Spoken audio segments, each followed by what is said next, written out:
Hello and welcome. Good evening, ladies and gentlemen. Yet again to another Mental Health Tuesday. Today, being, is it 8th?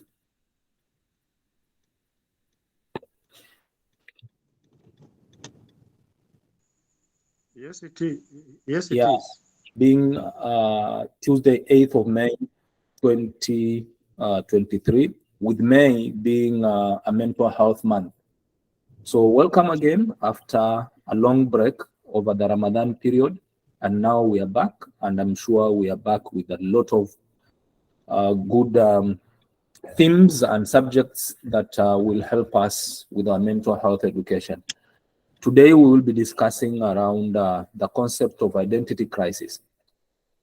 And there's no one better to do this than our own Nimrata Shah or Nimo Shah, who has agreed to take us through this subject.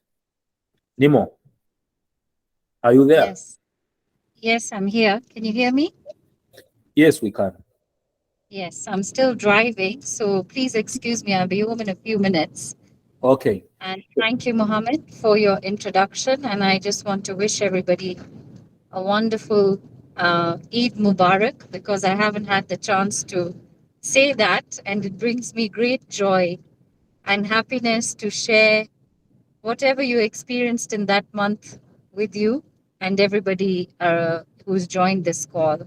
So, Eid Mubarak from me. And I know this month is special because it's a mental health and wellness month. And it's important because for your knowledge, I just happened to be teaching a course in the University of Nairobi. And I did a spot check with the kids about what's important and are they able to still speak freely about mental health? Do they feel confident and comfortable?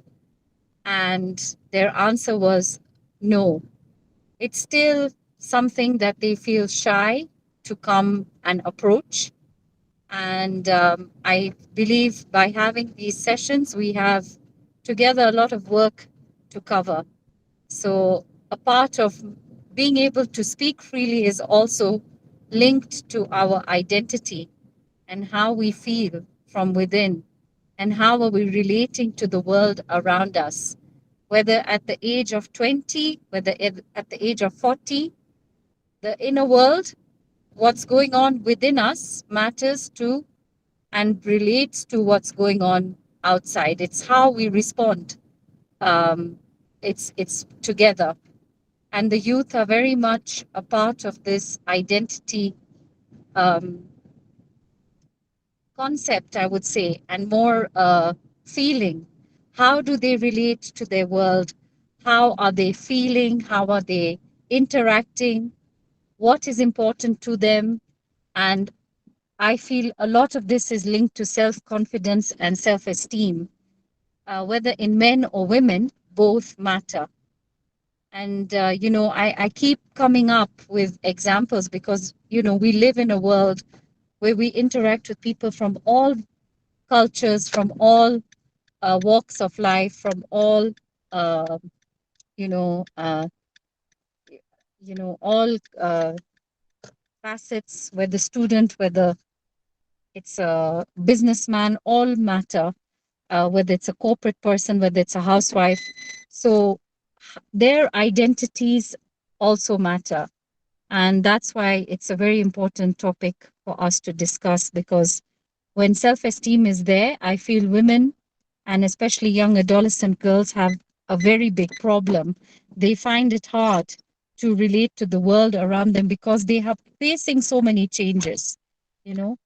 And when it comes to a man and a young boy who's also going through adolescence, who's also going through a lot of changes, there is nobody to guide them. There is no one talking about this. There's no one saying that men are facing more depression than women, that the boy child is undergoing an extent so deep of change that it's never been culturally appropriate for them to talk about.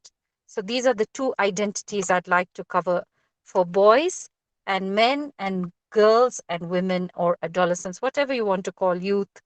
It's really important. And I would really like to give a voice to the men today, because I feel, and I've been told in the forums that I've been speaking, and men have openly explained to me that we are facing something. Help us, tell us what it is. How can we overcome? Are you finding a big difference? And I'm saying, yes, I am.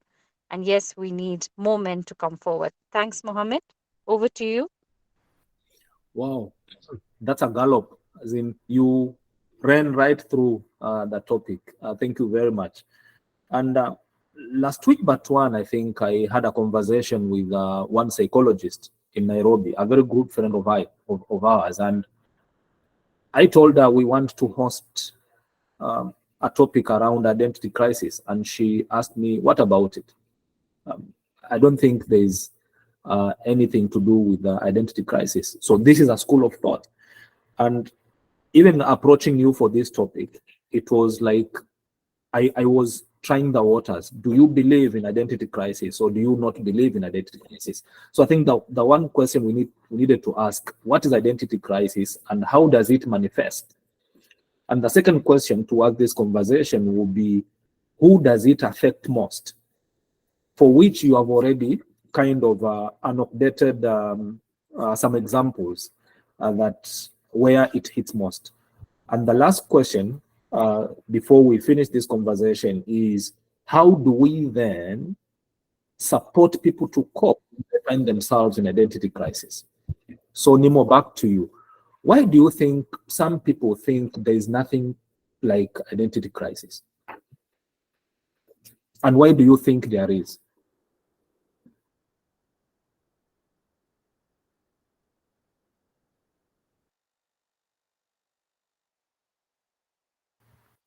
Hi, Nimo, are you there? Sorry, I'm here. I'm saying it's very clear to me that there are definite definitions of an identity crisis. I'm a psychologist too. I have a bachelor's of science. I've studied psychology and I work a lot in that area. In fact, my whole life has been dedicated to that. So I wouldn't dispute or, claim that there is no such thing as identity crisis. Everybody faces it at some point. And if they don't, then they are lying to themselves. You can't say that one day you are not questioning yourself, your world around you, and where you stand in this world. So that is the definition that we're looking for. Where do I stand in this world of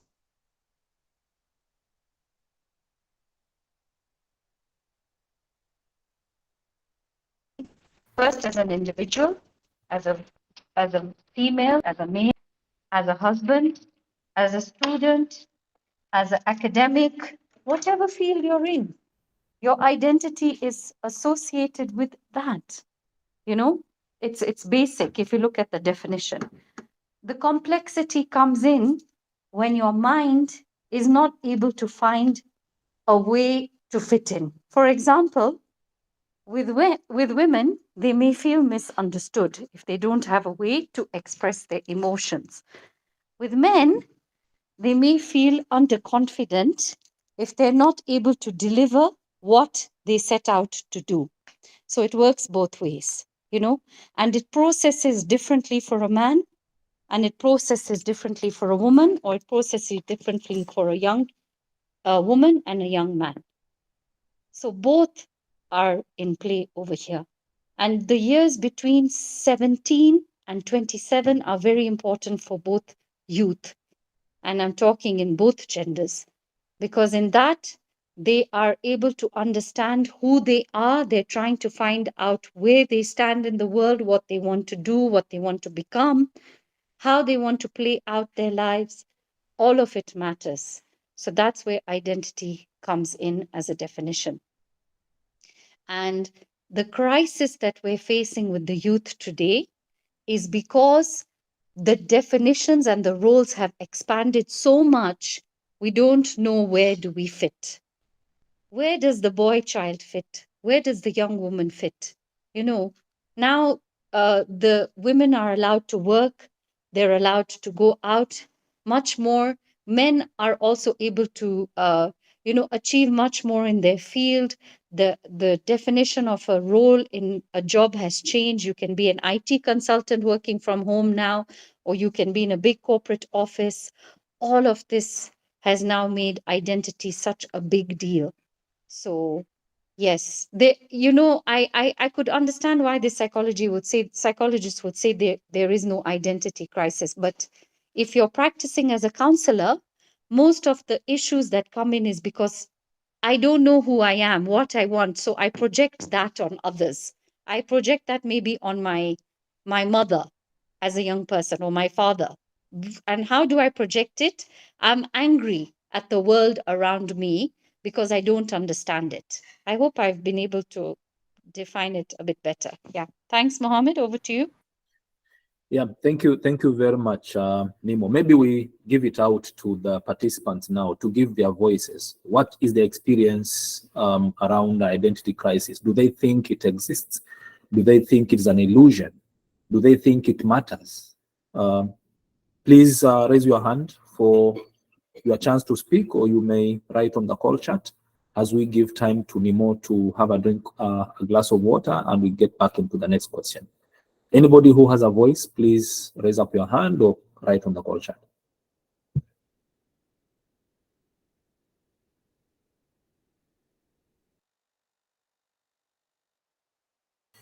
I see Mwanaisha's hand first. Can you take the platform? Take it away. For me, thank you, Mohammed, and thank you so much, Nimo, for that elaborate presentation. And for me, it's just a question, not actually not a comment. I just want to understand, where does the place that we come from, the home, the place that we call home, what role does it play in our identity? Normally when I say home, actually for me, I will say where I was raised up. For my kids, they will say here I am, where they are as they grow up. So what role does that place, be it in a family setup, be it at a community level, what role does it play in our identity? So I think it's a good question, because your community, your family, every individual has their part to play in your life, and how they come forward, how they play that role. It's important, to understand. And your mother has an influence on you, your father has an influence on you, your siblings have an influence on you in your community, and that also builds your identity. And that's why I say culture is so important. How culturally, sorry, let me just adjust my camera a little bit.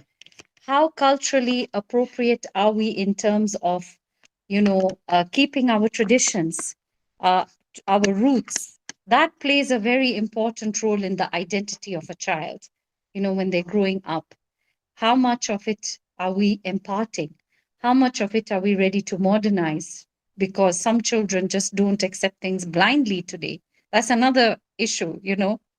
So these are the things that help to root a child, I would say, in their young years, in their growing years, and then adolescent in their former years, because it's that very facet of religion, your faith, that plays a really key role in how you grow as a human being, and how you contribute to your marriage or your family in the years that are to play out. Yeah. Oh, thank you very much, Nemo. We had Abud who had his hand up, but I cannot find him now. I don't know whether he's still on the platform or he dropped, unfortunately.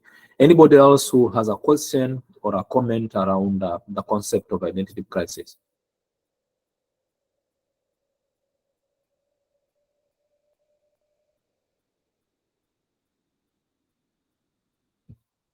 Please raise your hand.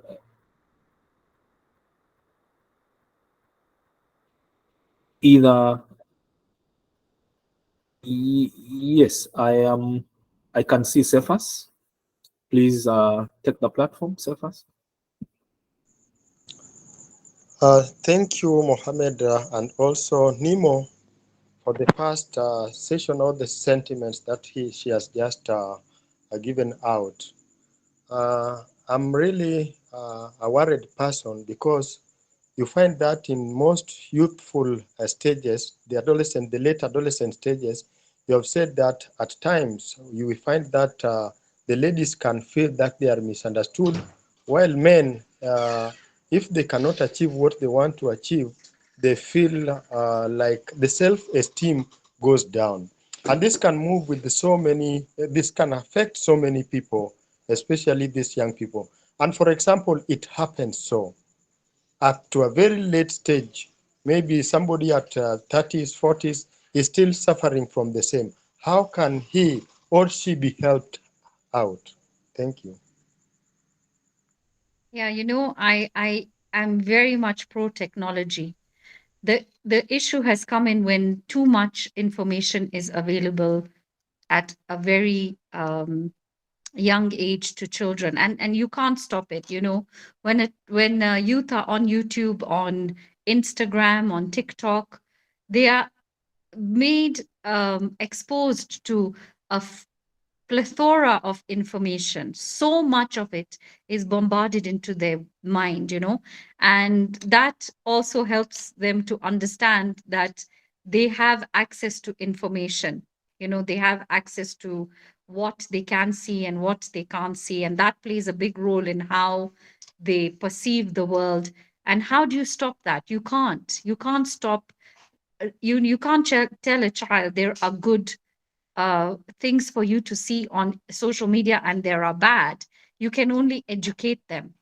And the difference is that when you have access to instant information, you have a youth that are not sure what information they can keep to retain their identity and what they can discard. We may have that discretion, but they don't. So it is worrying, and it is something that we need to all work towards building a society where we can help our youth understand where to say no, where to draw the boundary when it comes to social media addiction, or Netflix addiction or movie addiction, and then educate them about their own minds so that they are able to stay true to their faith. And that is something I am very strongly for, because when you have a youth or a child who is steadfast in their faith, and that very much draws back to what Manaisha brought up. Are the parents rooted? Are they passing on their traditions, or are they modernizing in the name of modernization? And then that really affects the child's identity. I know people who may not even identify themselves as a man or a woman. He will say they are just it or them. And how do you say now? What do you say to that? It's a very complex discussion, and so that's why I'm glad we're having it.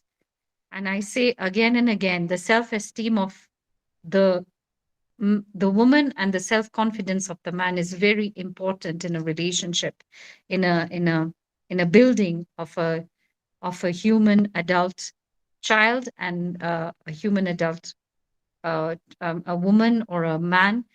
In that building blocks, it's very important. We You can't keep telling a child, oh, you're the best, because that's not going to increase their self-confidence. It's a whole complex of uh, different facets that build a child's confidence through the years. And it requires a lot of guidance from the parents, a lot of guidance from how they're going to build this child to adulthood, to a working individual. It's a lot of factors. So I think by the time the child is 18, again, I say they're exposed to a lot of information already. They feel they can make the choices without the parents knowing, and that's fine. That's part of growing up. But the roots and the tradition and the culture is very important for this. Yeah. Thanks. Thank you so much, Nemo. Before we go to the next question, in terms of who does it affect most, I just wanted to bring my voice in terms of Monaisha has talked about background, where you come from, and how does it affect you. And Cephas has talked about the difference in age, the transition period from childhood to adulthood, what expectations, what realizations and stuff. But my third perspective is there is your background, there is your departure from childhood to adulthood, but there is also a change in perspective that you see from other people away from your culture. For instance, you come from a village with the traditions that are very grounded. You go to a very good school in Nairobi with robust Western lifestyles, and you want to remain sober. You are split between your village culture and the culture of the people that surround you, maybe for 4 years of your education. How does that affect you as an identity, as you try to, maintain a certain identity? I went for a talk Sorry, there, Nemo. and Sorry, Nemo. I want to add spanners on the works. yeah, And sure. now you have social media with people taking photos with Rolls Royce, taking photos of Hawaii, sometimes photoshopping the most beautiful lifestyles and stuff. And some of them are coming from your village, and you want to also be seen to be on the move. So how does this stand in the perspective of identity crisis? Yeah, so as I said, it's a very complex journey, and it requires a good guidance from the parents. It's not only the burden of the parents, also when you grow into adulthood, you also need to take responsibility. And you also need to understand the discrimination or the distinctions between what you feel is your identity and what isn't. So if you've grown up in the village and you work in the city, and then you have social media influencing everything that you're seeing or hearing, which is something I talked about initially, that this is what our children are seeing. You don't even have, you can't keep a tab on what your child is looking at or understanding from social media. You can only hope that they have some good checks in place. And that can really play up on your identity of modernization. We can't keep such conservative traditions in a box and then expect that when your child goes to university in the city or into college in the city, they are to keep that box with them, because they won't. Their peers may not have the same backgrounds, may not have the same understanding. And the first thing they would want to do is fit in, so they'll drop that. They won't want to stick to something that makes them appear backward or not forward thinking, if you want to put it in that definition. And then, of course, you go into adulthood because you want to get a job or succeed in the business. And again, you're faced with the same. You're faced with, people who have good, lavish lifestyles, or they have big houses. And there you are. Maybe you want to pray in the evening and it's looked down upon, or you have a Friday night where you want to do something and that's not socially acceptable. And that again boils down to the individual. Okay. You can't blame an environment or a person for your own undertakings as a adult or as a young adult. You have to see how your identity within you fits into the rest of society. If you are true to yourself, you are able to navigate all of this. You can be culturally true to yourself, keep to your traditions, but also interact with others without appearing to be somebody who's not able to socialize, because if you see, the world has also become a global citizen. The world has become a global culture, and you are part of that as a global citizen. You would need to interact with people from different backgrounds and different various thinkings, and diversity is the new in thing. But that doesn't mean you lose your identity. Diversity also includes you and what you are comfortable with. Yeah, I hope that gives a very simple and easy view to understand. Wow, asante sana. Maybe we open it up again for comments. I see we may have some comments on wall chat. Yes, Collins Ochieng says, in a situation where you can't answer your questions, you feel unrest, discomfort, and maybe the fear of unknown has overtaken the whole you. How do I cope with such? Are there therapies that you can undertake? Do you get the gist of the question, Nimo? Yeah, I do. I see that, Collins, when you're answering a question and you're expected to answer a question that you don't know the answer for, you can say, I don't know. Maybe somebody else might know, and they're willing to help you to say, yes, I can help you understand what it is. You don't need to clamp up. You don't need to feel socially like you're inferior. You don't need to let your self esteem take a beating because of that. Nobody in the world knows everything. No one has the answers for everything. You can be imperfect and you can, comfortably say, I don't know. People will respect you more for that. Are you getting it? Rather than you saying, something because you have to answer and you have to appear socially acceptable and you have to look good because it's a group that you want to gel with.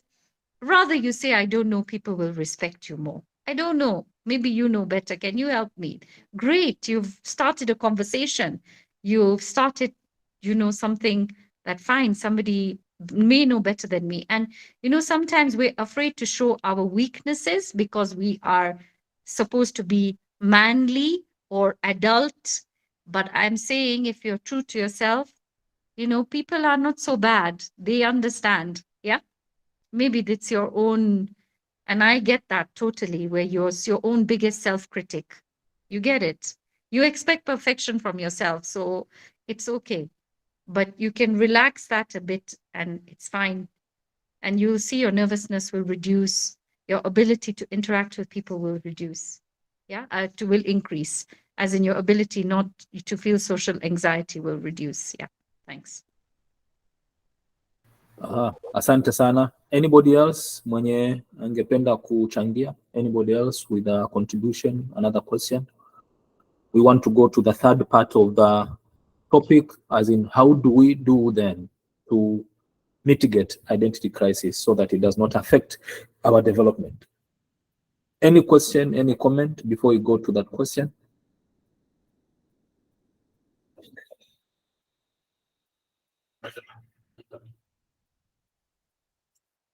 Aha.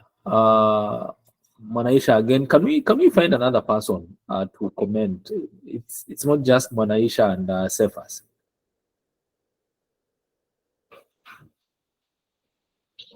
Mohammed, I really like the way Collins asked that question, because it's a real issue, and it's something he was courageous enough to say. And I hope we have many people like that, because when you open a topic for discussion and someone like you, Mohammed, has so much experience, you're able to guide and you're able to, give a perspective that maybe I may not have. So that's something I'm really appreciative about. Yeah, thanks. I think Collins really framed it very well. He sat in his place and said, "Here I am. This is what I go through." Okay, Mwanaisha, because nobody else is offering to say something, then we give you an opportunity to say, and we go to the third question. Mwanaisha, please. Mine is just very little. I just wanted Nemo if she can also talk about how labeling plays a big role in identity crisis. Because we find out that as kids, we are given names, or as teenagers, we are given names. You are either stubborn, this kid is blah, blah, blah, you are 1, 2, 3, and becomes a very big issue when you're growing up. You try to find yourself, you have been labeled to be someone else, and now you're finding yourself to be someone that you truly are, and becomes an identity crisis. So how, I just want, if Nemo has time, to talk more about how labeling also plays a big role in our identity crisis. Monisha, I think growing up and as a youth today, um, and please let me not label man or woman or girl or boy. It's across the board. I will generalize. It's very painful and it hurts a lot when you're young and somebody criticizes you for your weight, for your height, for your characteristics, for your for who you are.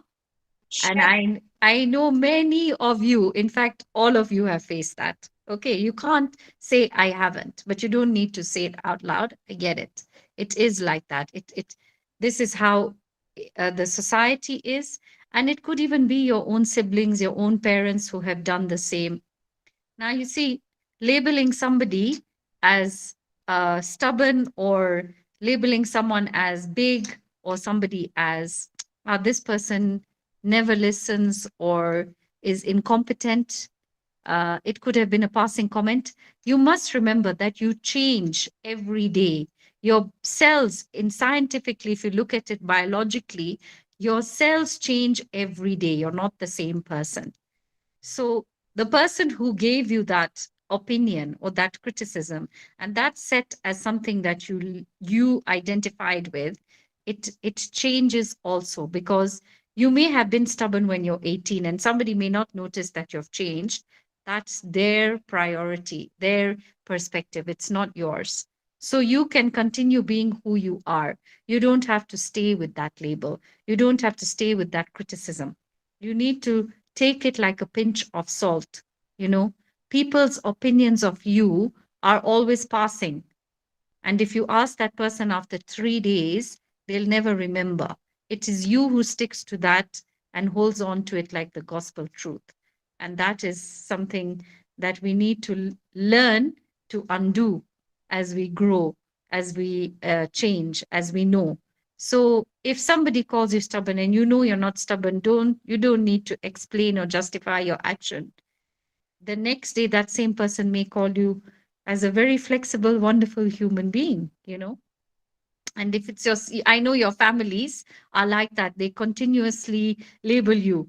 They always late. They always show off. They're always gossiping about others. So it's okay. One day they'll notice you've changed. The more you try to justify or explain who you are to somebody, the less they'll understand. So I always take that standpoint of just letting it be and let them form that opinion of you. And one day that will change at some point. Yeah. Wow, thank you very much, Nimo. There's something that I used to tell people around me that as Mohammed, I have friends who drink alcohol, and it's like a week cannot pass without that. It's their thing. I have friends who chew mira. I have friends who eat mugoka. I have Christian friends. I have friends who sleep in the mosque.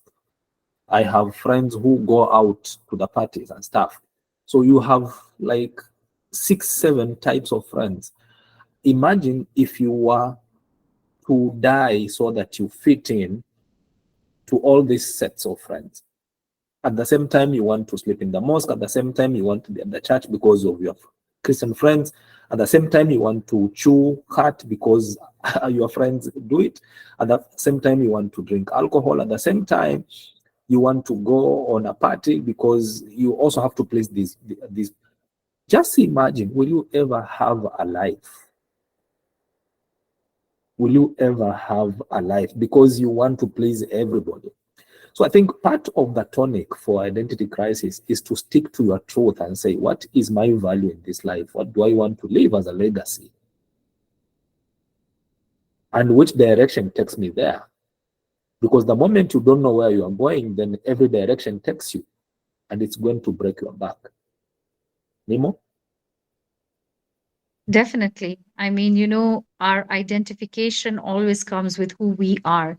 So an education of the mind is the most important, understanding ourselves. And then that will relate to ourselves, to the world around us. So the way I relate to the world could be different from yours, Mohammed, but our values could be the same, you know, and that's great. And that could include the friends that drink also. They may drink, but that doesn't make them bad people. It could mean they also share the same values. So we can't be self-righteous also about our identity. We need to be open to others without judging them, because the world has become so judgmental that it's harder and harder to make friends, you know. It's harder to relate to people.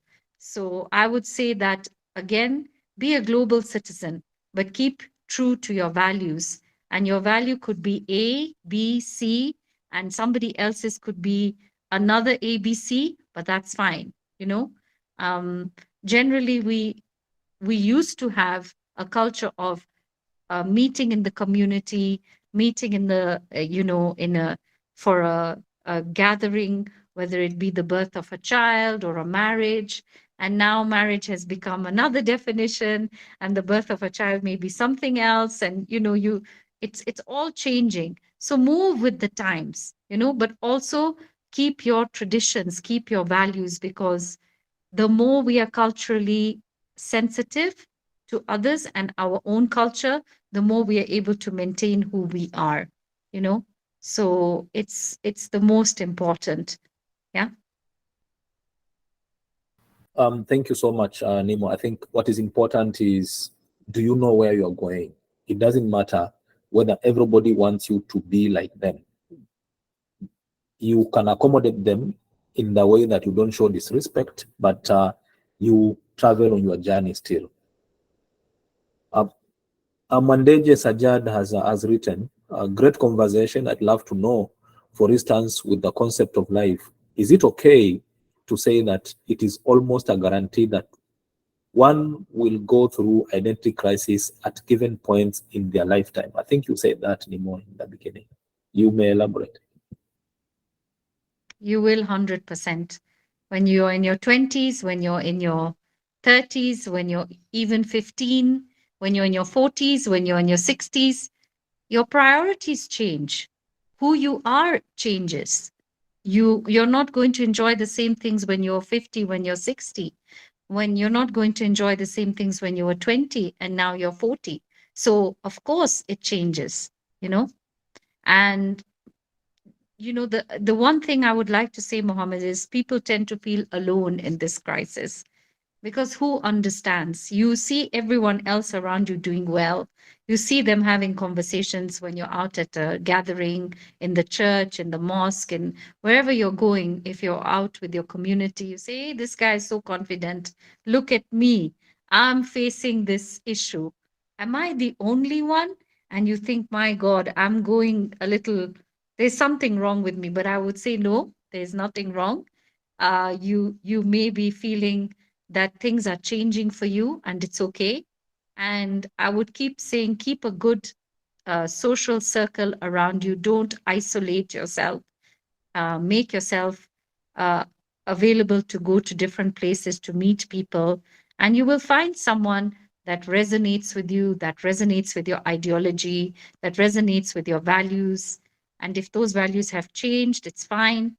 Don't be hard on yourself, because the body goes through changes, and also the way you perceive your life also goes through a change. Yeah.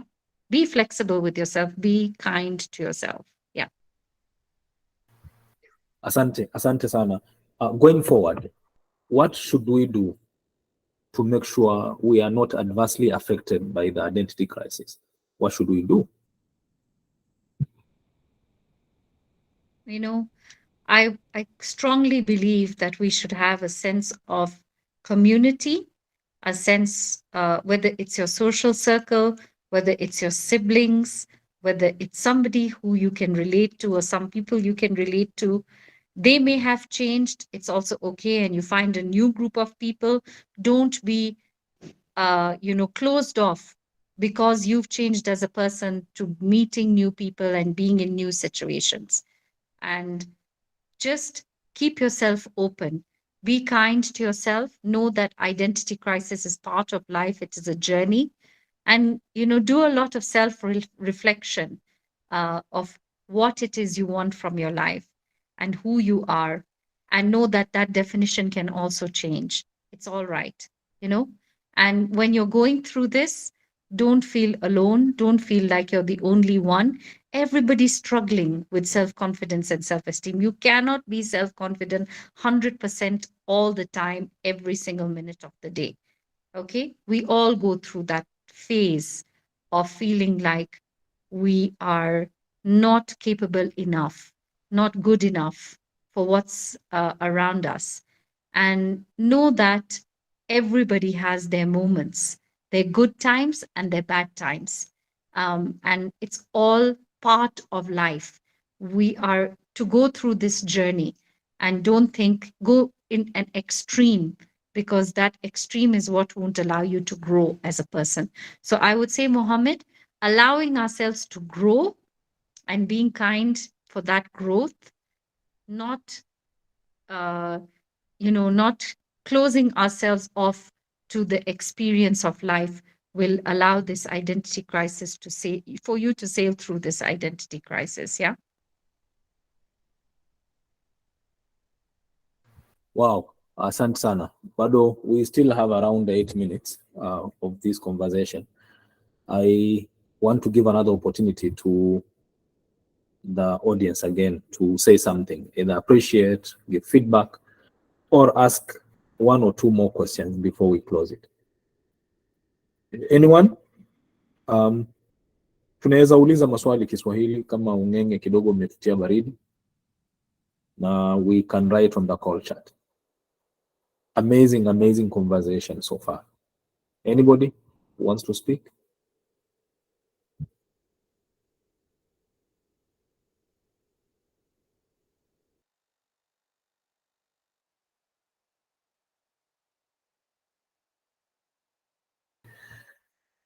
Cephas again. I hope after Cephas, somebody else that has not spoken will speak. Cephas, take the. Thank you, Mohammed. I just want to thank Nimo for that elaborate program and echo what she has said.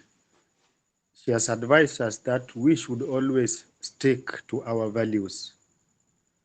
And I'm glad, sometimes we are struggling and we see that it is maybe, I may see myself alone, or I may see maybe somebody somewhere. And I think that how and why, I've now come to understand that everybody at a given point must be suffering from identification crisis.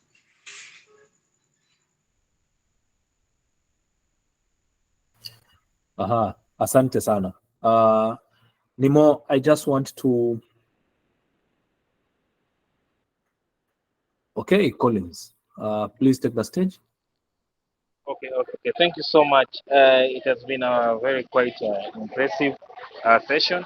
What I've just learned is that it is good one to understand himself, know your role, know who you are, and also it is good also to insist on and stick to communication values, because I believe when one have communication value, it can able to relax your thoughts. You can also be able to share your ideas or opinions with others, so that so that your communication does not harm any other person. I believe that this is a session that still will continue, so that we can be able to grow psychologically, emotionally, and also physically strong. Thank you so much. Yeah, Mohammed, I was very strong about my point to you that men are really needing a forum. And I would encourage the men on this group and the young boys and the adolescents that their voice matters, and they must discuss what they are experiencing. I wouldn't put it on a feeling level, because I think we women emote differently and men emote differently. So I would say it on a sharing level for a man, and man to man. And I would really encourage that not to be afraid. You'll find many men and many young men joining in this conversation with you. It's fine. It's not a sign of weakness. Yeah. Thanks, Nimo. I think I want to share something, and I know I wrote something on Facebook, I think yesterday, and I realize I also suffer identity crisis because yes, you may have done so much, you may have learned so much, but you are not immune to identity crisis. So when we were having a conversation with my mentor regarding the growth of the organization Samba and the mountains it has climbed and where we are right now, hopefully moving to a different higher level, I started narrating to him like what it has taken to bring the organization to this level, and talking about the challenges that we have had to endure as an individual, as a family, and the sacrifices. I broke down. I broke down and cried in his arms. Something that I can't remember crying in public, even when I was a child. When my mom died, I never cried. Even when we were taking her to the grave, I never cried because there's that feeling that you are strong. You're not supposed to show weakness and stuff. But I cried, and in my reflection, I realized I cried because I was far away from home, so nobody would see me cry. So my culture is intact where have left it. But where I am now, nobody knows about my culture. So when I cry, it's okay. And also the person that I was sharing with is someone I trust. So this is part of identity crisis that you are actually alluding to, Nemo, that even as men, we are vulnerable. And it is important to remain true and cry if we have to vent out and tell people we are hurting when we are hurting, so that we don't give an illusion to people that we are okay when we are breaking from the inside. So that's, for me, is also part of an identity crisis. Nemo? Yes. I'm really glad you shared that because it takes a lot of courage to say that you cried and in public too, to somebody who you felt that you could share that emotion, or you could share that feeling, or you could share the way you were responding inside of you. And I feel that's the main gap that has not been filled. Are we able to tell men, yes, Colin's right, are we able to tell men it's okay to share? And I would say yes, we can, and you must, because uh, the trends are showing that men are not sharing enough because it's not culturally appropriate, or men have been taught in the whole setup of what their role is. It's a weakness or a sign of failure to show how they feel. And I don't think that is the case. Um, Again, I wouldn't call it a feeling because sometimes men shy away from that. I would call it a sharing. And I'm being very cautious because I want all the men to feel comfortable. You get what I'm saying? So, are we as a society able to make men feel comfortable and safe in a space, in a platform? And I think men to men and young man to young man is the most powerful conversation that can happen at this point. So I would encourage as many of you and even the women to join in because the young woman also understands the challenges they face, and the young man, and they can both come together to a certain platform and say, yes, as youth we are facing this. We know that men are not able to share safely, and we need to change that role of the man. We need to change that perception of men not being able to feel, to share. Yeah. I'm not expecting many crying men, Mohammed. Don't worry. I'm just saying that I think maybe everyone's like, oh my God, everyone's going to start crying. No, not like that. Yeah. It's like you ring a bell and say, okay, man, now you can cry. And then you ring a bell and say, okay, stop crying.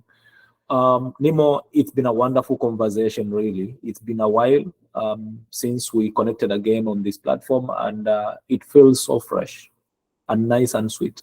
And we are hoping we are going to get it even better as we move forward. This is May, is a mental health month, and we are endeavoring to do a lot more in terms of sensitization to the community. So feel welcome, and see you next Tuesday. And in between, there may be podcasts and other conversations on the ground. Thank you very much for everyone. Thank you, Nemo, for all your love and support and commitment. Good night out there. Good night, everyone. Thanks. Bye. Thank you, Collins. Bye.